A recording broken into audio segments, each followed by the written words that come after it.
Les podcasts du Figaro.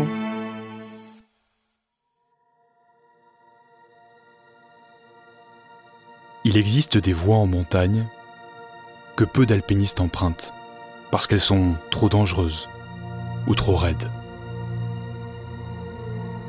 La face nord des Grandes Jorasses, dans le massif du Mont Blanc, en fait partie. C'est une paroi verticale, culminant à 4208 mètres d'altitude, faite de pierres grises et de glace bleuâtre. Le soleil ne franchit presque jamais les 6 pointes acérées qui couronnent cette immense muraille. Ici domine l'ombre et le froid. En février 1971, 2 hommes pourtant ont voulu la conquérir en plein hiver. Ils y sont restés bloqués pendant 7 jours interminables à quelques mètres du sommet. 7 jours à attendre les secours. 7 jours à tenter de survivre. Au fil des siècles, les pics, aiguilles, pointes et dômes qui composent les sommets des Alpes ont été apprivoisés par de nombreux alpinistes, dans des ascensions parfois tragiques, toujours glorieuses. Dans cette série de podcasts, le Figaro retrace les grandes ascensions qui ont marqué l'histoire de l'alpinisme, de la performance sportive jusqu'à la conquête des plus hautes montagnes. La conquête des Alpes, une série originale du Figaro. Épisode 4, 15 jours en enfer, dans l'ombre des Grandes Jorasses. Le principal héros de cette histoire s'appelle René de Maison. En 1971, il a 40 ans. C'est l'un des meilleurs grimpeurs au monde. Un grand gaillard, connu aussi bien pour ses exploits en montagne que pour ses coups médiatiques. Pour preuve, il a été exclu quelques années plus tôt de la Compagnie des Guides de Chamonix, en 1966 exactement, après avoir mené, en franc-tireur, le sauvetage de 2 Allemands dans les Drus, refusant de collaborer avec la cordée officielle au profit d'une expédition personnelle. Il vendra plus tard les photos de ce sauvetage au magazine Paris Match. De Maison est une star, c'est vrai, mais il s'est mis tout le monde à dos à Chamonix. À commencer par le maire Maurice Herzog, grand ordonnateur de l'alpinisme à l'époque. En 1971, une cordée française part à la conquête du Makalu, un sommet de l'Himalaya. René de Maison n'est pas choisi pour mener l'expédition. Et après tout, peu importe.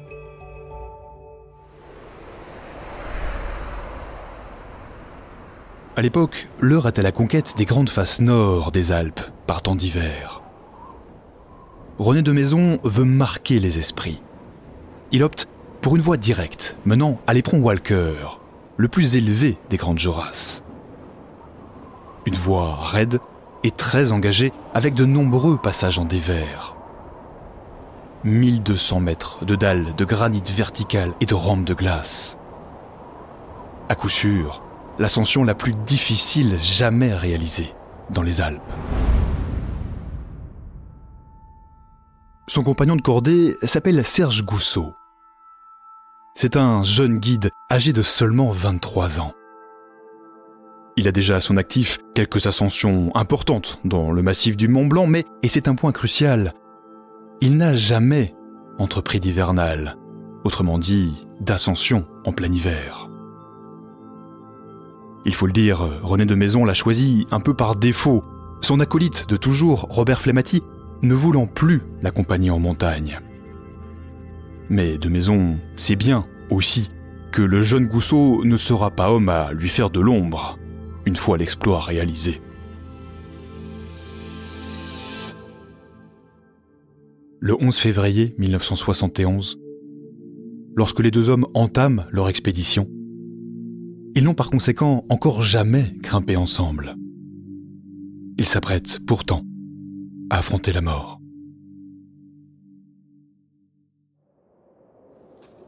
Le duo vise tout d'abord à l'éperon Cros. C'est la première voie réalisée dans cette face nord, en 1935. L'itinéraire est connu, ils pourront ainsi se faire la main. Mais en arrivant au pied de la paroi, ils constatent qu'une cordée y est déjà engagée. Alors, tant pis. Nos deux alpinistes s'engagent dans la directissime, la voie la plus directe vers le sommet, via l'éperon Walker. L'itinéraire n'a encore jamais été emprunté en hiver. Le temps est au beau fixe. De Maisons grimpe en tête. Il pose les relais et fait monter Goussot. Inlassablement, le manège se répète, devenant presque un réflexe et permettant à l'équipé de progresser sur la paroi verticale. Le 15 février, au bout de 4 jours, les deux hommes ne sont plus qu'à 300 mètres du sommet. Il est tout proche. Mais c'est à cette altitude que tout bascule. L'une de leurs cordes se coupe après une chute de pierre, et quelques instants plus tard, ils perdent plusieurs broches à glace. Première alerte. Les deux hommes sont à presque 4000 mètres d'altitude. À cette hauteur, l'oxygène est rare et les températures plongent sous les moins 30 degrés. Un monde hostile où l'homme n'a plus vraiment sa place.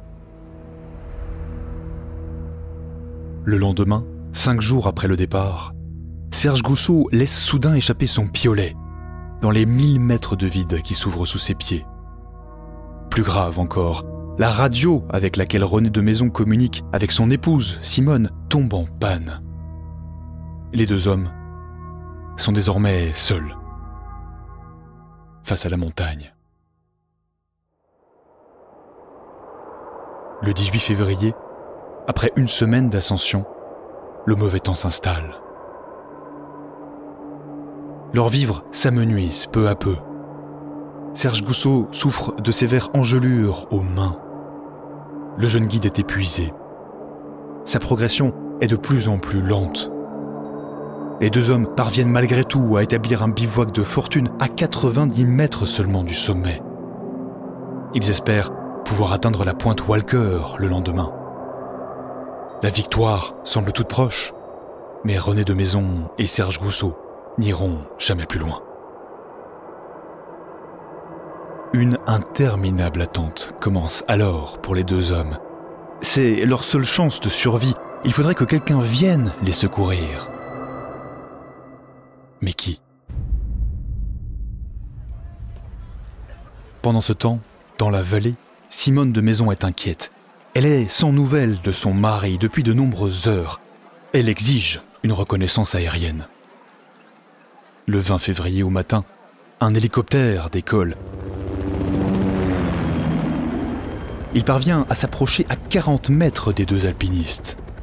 Le mécanicien à bord leur adresse un geste du pouce. « Est-ce que tout va bien ?» demande-t-il toujours. De Maisons leur répond par de grands mouvements, son bras replié sur la poitrine. Une gestuelle qui ne ressemble pas du tout au signal conventionnel de demande de secours. Rassurés, les pilotes considèrent que les deux hommes attendent simplement une accalmie. L'hélicoptère plonge dans la vallée, laissant les deux alpinistes en perdition sur le flanc de la montagne.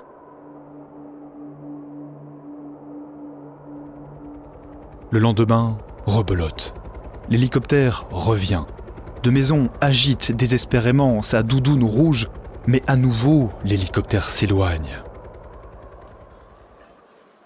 À Chamonix, on accuse De Maisons.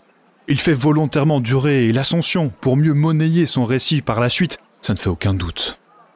Pendant ce temps, sur la paroi, la situation devient critique. Il n'y a plus de vivres. Et le jeune Goussot a les avant-bras entièrement gelés. Il ne bouge déjà presque plus. Il demande où est l'hélicoptère. Il arrive, répond son compagnon.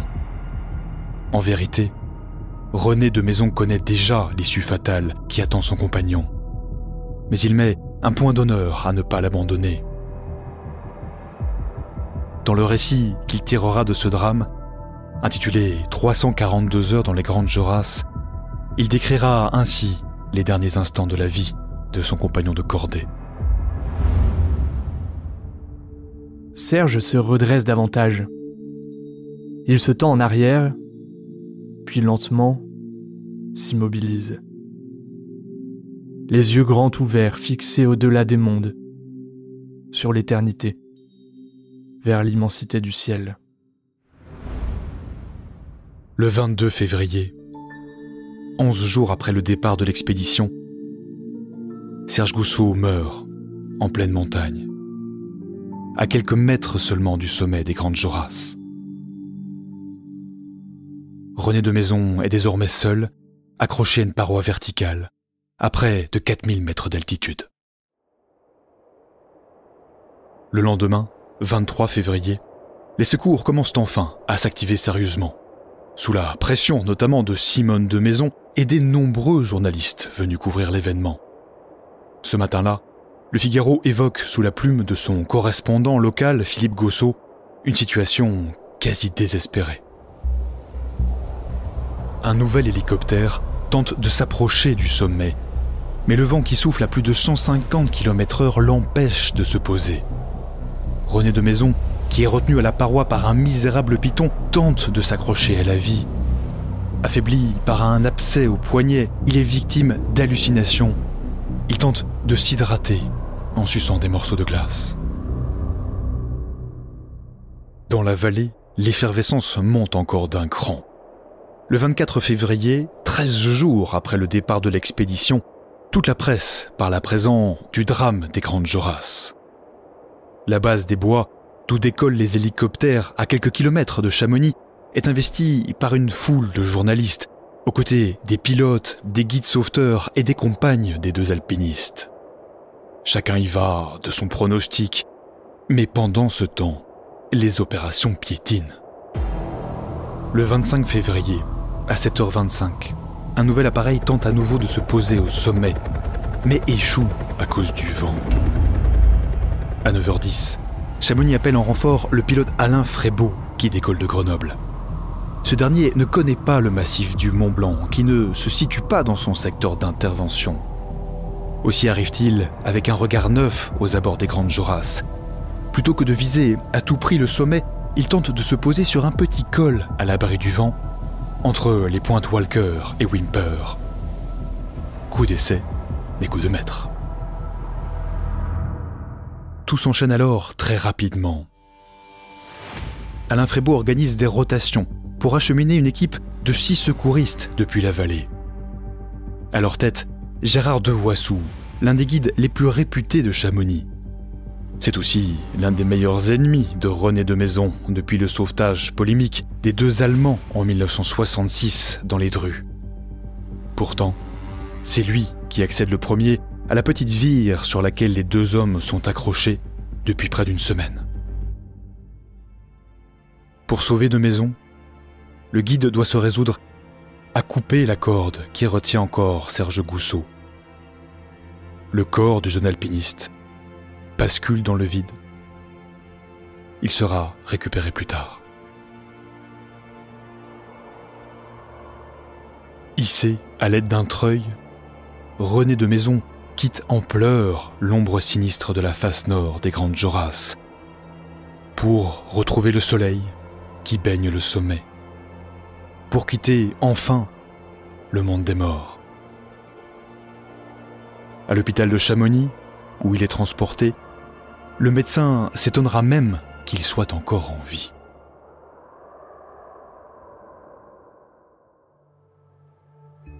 De Maison est sauvé, mais l'affaire continuera de déchaîner les passions dans la vallée. L'alpiniste a-t-il été victime d'un règlement de compte de la part des guides de Chamonix? C'est en tout cas ce qu'il prétend, en pointant la responsabilité du maire de Chamonix lui-même, Maurice Herzog. Force est de constater qu'au-delà des rancœurs personnelles, les secours, cette fois, n'ont pas été à la hauteur. Le drame sera d'ailleurs à l'origine d'une professionnalisation des équipes de secours. Ils ne seront désormais plus composés de guides, mais de gendarmes du peloton de haute montagne, le PGHM. Cet événement jettera aussi une lumière crue sur cette course effrénée aux premières, où les médias, les sponsors et le chauvinisme poussent les alpinistes à dépasser leurs limites jusqu'à l'inévitable accident. De Maison, quant à lui, choisira de prendre ses distances avec le milieu chamoniard. ce qui ne l'empêchera pas de venir prendre sa revanche. 2 ans plus tard, en 1973, il finira l'ascension de cette voie fatale, depuis baptisée Gousseau de Maison, comme un hommage à celui qui n'en est jamais revenu. Une vingtaine de cordées, tout au plus, se sont depuis aventurés sur cette voie mythique.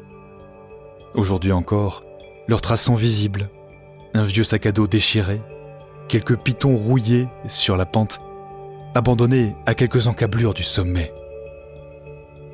Si vous la grimpez un jour, vous vous ferez peut-être la même réflexion que René de Maison à l'issue de sa première ascension des Grandes Jorasses en 1963. Pauvre homme, où est ta victoire ?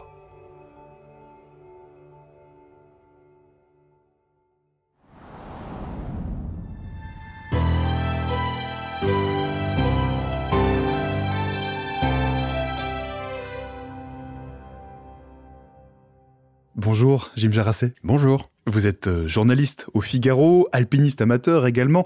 C'est vous l'auteur du récit qu'on vient d'entendre. Est-ce que vous pourriez nous en dire un peu plus, tout d'abord, sur René de Maison ? C'était un personnage assez particulier, on peut même dire ambigu. Oui, René de Maison, c'est vraiment une célébrité comme les années 60 pouvaient en fabriquer, avec finalement ses gloires et ses parts d'ombre. C'était à l'époque de l'explosion de l'ère médiatique, avec des journaux très puissants comme Paris Match ou François, qui étaient toujours à la recherche de scoop. Et puis René de Maison, finalement, il a su utiliser ses codes, notamment d'ailleurs grâce à l'appui de sa femme, Simone, qui était actrice. Et qui on lui a parlé permis... d'elle d'ailleurs dans le récit, c'est elle qui a appelé les secours. Oui, tout à fait. Et elle lui a permis finalement d'être bien introduit dans les milieux parisiens. Quelques exemples de son utilisation des médias. Il est allé jusqu'à assurer une liaison quotidienne avec RTL lors de sa fameuse ascension de 1968 sur la face nord des Jorasses, toujours. Et puis la même année, pour la campagne publicitaire pour le BHV, donc les bazars de l'Hôtel de Ville, il a installé avec 3 autres grimpeurs une tente de camping au sommet du Mont Blanc et des chaises et une table de camping. Il faut quand même se rendre compte de ce que ça représente. C'est un peu le youtubeur de l'époque. Exactement, avec un avion qui a survolé le sommet du Mont Blanc pour le prendre en photo. Autant vous dire, Alban, que tout ça a agacé quand même énormément le petit milieu chamoniard, surtout depuis l'épisode du sauvetage des Drus dont on parle dans l'article, qui a lui aussi été très médiatisé. Mais il ne faut pas quand même que toute cette facette de René des Maisons fasse oublier qui est le vrai des Maisons. C'est avant tout l'un des plus grands palmarès qui soit, réalisé souvent loin des caméras et des micros. Outre ses ascensions dans les Grandes Jorasses, il a plus de 1000 ascensions à son actif, dont 114 premières. C'est absolument considérable. Et il a surtout réalisé ça dans l'Himalaya et dans les Andes péruviennes. Oui, donc un grand alpiniste et une grande gueule aussi, quand même. Oui, tout à fait. Alors Jim, on ne va pas refaire l'histoire, bien sûr, mais est-ce que vous pensez qu'il soit possible qu'en 1971, les guides de Chamonix aient effectivement traîné pour lancer cette fameuse expédition de secours ? Objectivement, Alban, je pense qu'on ne saura jamais, et c'est finalement ce qui fait tout le sel de cette histoire. Aujourd'hui encore, les témoins que j'ai pu interroger dans la vallée de Chamonix, ils sont tous divisés, la polémique se poursuit. Il y a d'un côté ceux qui sont du côté du maire de l'époque, Maurice Herzog, qui était très influent et qui compte encore aujourd'hui beaucoup d'amis dans la vallée. Tout comme d'ailleurs Gérard de Voissou, qui a mené les secours. Et puis il y a les autres, plus critiques de l'establishment chamoniard, persuadés que De Maisons a été l'objet finalement d'un règlement de compte. Ce qu'on peut dire, c'est que en ce qui concerne le sauvetage terrestre, c'est très compliqué d'envisager une cordée de secours dans les conditions météo de ce mois de février. On le raconte, le froid extrême, les chutes de neige, le vent surtout, oui, qui soufflait. Et puis on est à 4000 mètres d'altitude, sur une paroi verticale. À 4000 mètres d'altitude. Donc pour une cordée terrestre, c'était inenvisageable. Là où les secours ont peut-être péché, il faut le dire, c'est sur les moyens aériens. D'abord, lorsqu'à 2 reprises, un hélicoptère vient à hauteur des 2 alpinistes après 10 jours d'ascension, donc ils pouvaient se dire quand même qu'il y avait un petit problème. Et ils ont jugé que tout allait bien et qu'ils pouvaient repartir dans la vallée.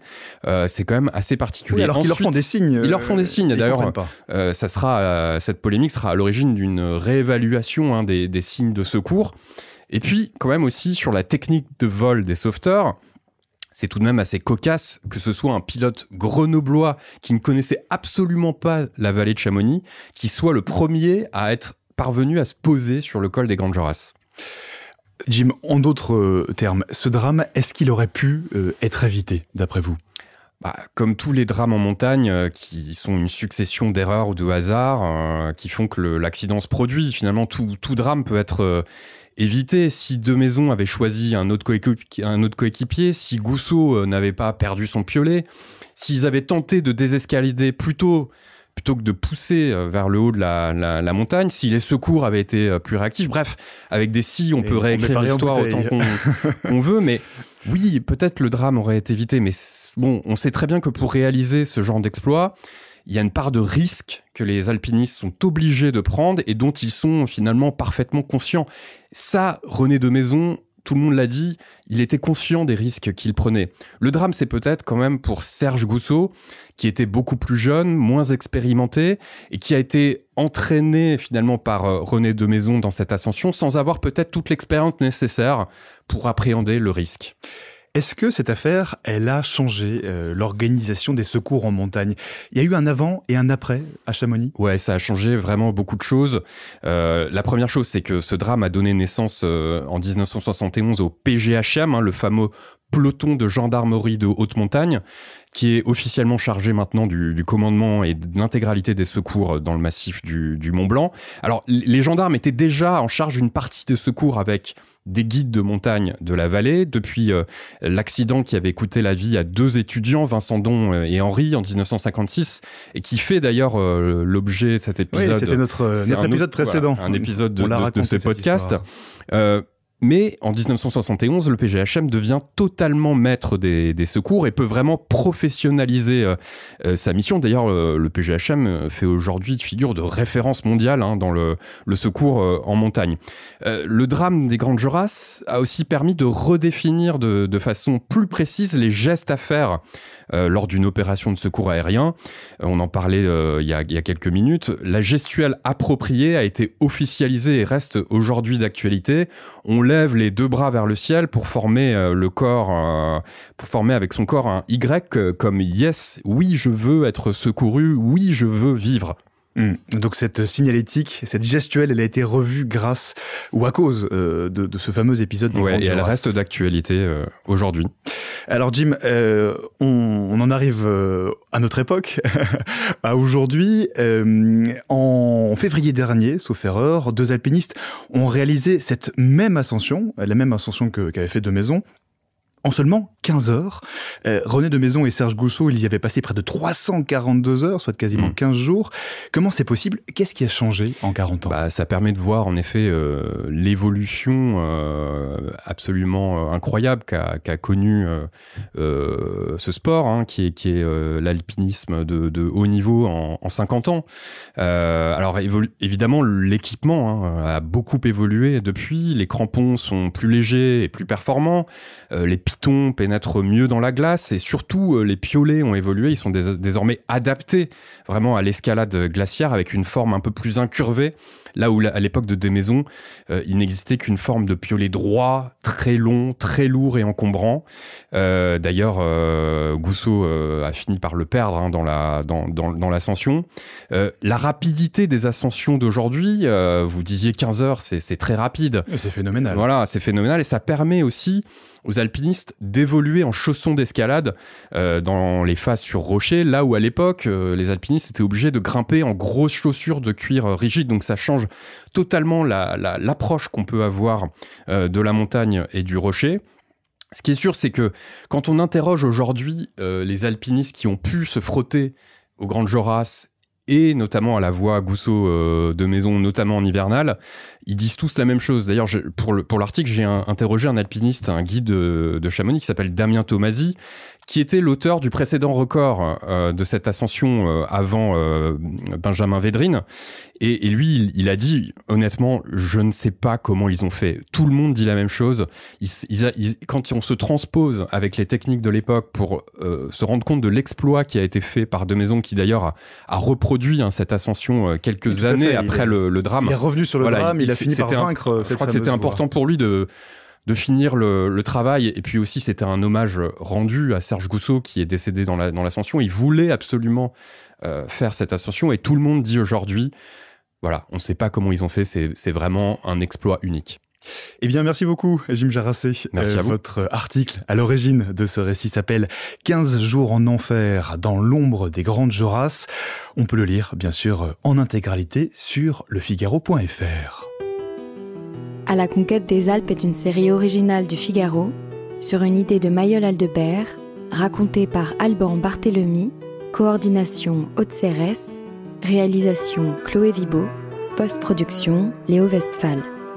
Retrouvez les grands récits de la conquête des Alpes du XVe siècle à nos jours sur lefigaro.fr et toutes les plateformes d'écoute.